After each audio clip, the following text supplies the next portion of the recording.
Notre espérance, elle est fondée sur notre foi. Chez beaucoup de chrétiens, elle est nourrie par un sens de l'engagement.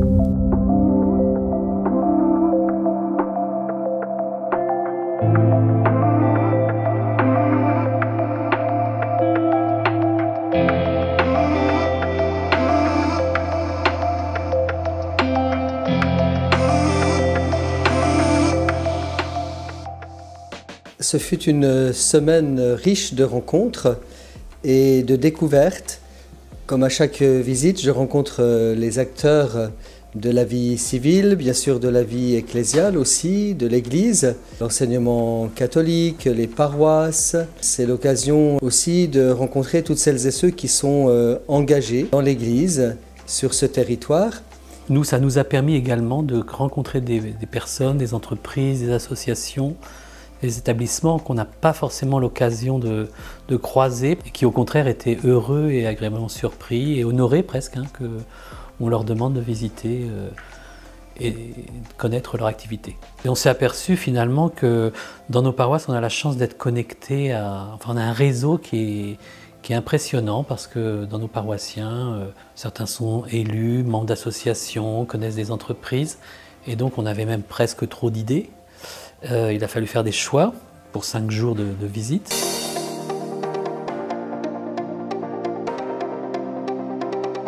Une visite pastorale, c'est aussi l'occasion de découvrir un territoire et tout ce qui fait vivre un territoire. L'Église, elle n'est pas hors du monde, elle est dans le monde. C'est important aussi d'écouter en tant que pasteur, de se mettre dans cette position de l'écoute, de l'accueil des réalités, de comprendre les réalités du terrain, comprendre les évolutions du monde et donc aller visiter des entreprises, des sociétés, discuter avec des maires, avec des élus, avec toutes celles et ceux qui font vivre la société, eh bien, enrichit aussi profondément ma perception de ce territoire. On a rencontré beaucoup d'établissements, on a vu la Fondation Anaïs, on a visité un ESAT, un ITEP à Champagné qui s'occupe de jeunes avec des troubles de comportement, la maison des adolescents. Et je trouve que c'est vraiment beau parce que voilà, l'Église n'a pas le monopole du cœur, de la générosité, de l'attention aux jeunes.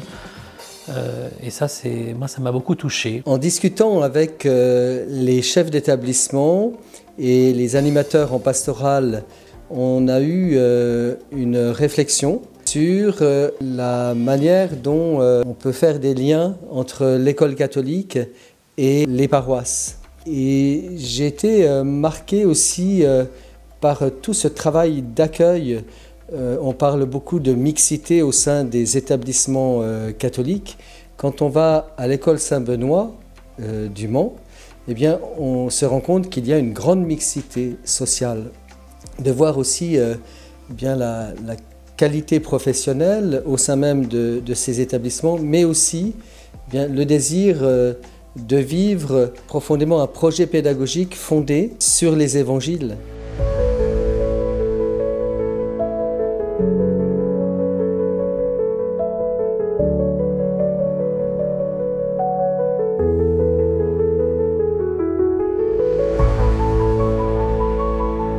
Nous avons eu une grande assemblée des chrétiens d'une manière générale. On a passé une soirée à parler aussi de notre espérance pour le monde, pour l'Église.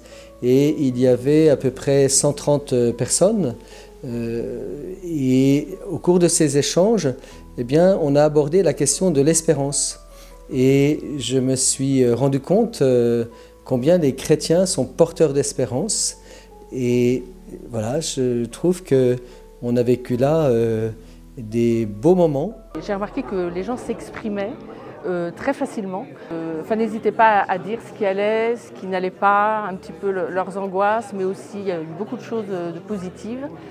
Dans cette soirée, j'ai bien remarqué que la fraternité était quelque chose de très important. L'espérance qu'on a partagée, c'est le fait que l'Église aujourd'hui est quand même en pleine évolution, qu'il faut qu'on sache écouter tous ces jeunes à la fois qui arrivent, tous les adultes, les jeunes catéchumènes et autres, Et donc aujourd'hui, nous, il faut que l'on soit témoin de la façon dont on vit, de la façon dont on est, de la façon dont on exulte. Ça permet aussi peut-être, je trouve, de nous resituer en tant qu'Église. C'est-à-dire qu'on a beaucoup à recevoir et à apprendre de notre société. Voilà. Et ça, c'est bien, c'est ressourçant. De l'autre côté, je crois qu'on décloisonne aussi. C'est-à-dire que les gens ont découvert qu'on n'était pas là pour leur vendre l'Église, mais au contraire, l'Église était là gratuitement pour découvrir ce qu'ils faisaient et s'intéresser à eux. Et je pense que ce n'est pas forcément très commun. L'Église, c'est un lieu où on cultive le dialogue. C'est pour moi quelque chose d'important, pouvoir dialoguer avec une multitude de personnes, et tous ces dialogues enrichissent profondément la manière dont je suis pasteur, évêque en ce lieu.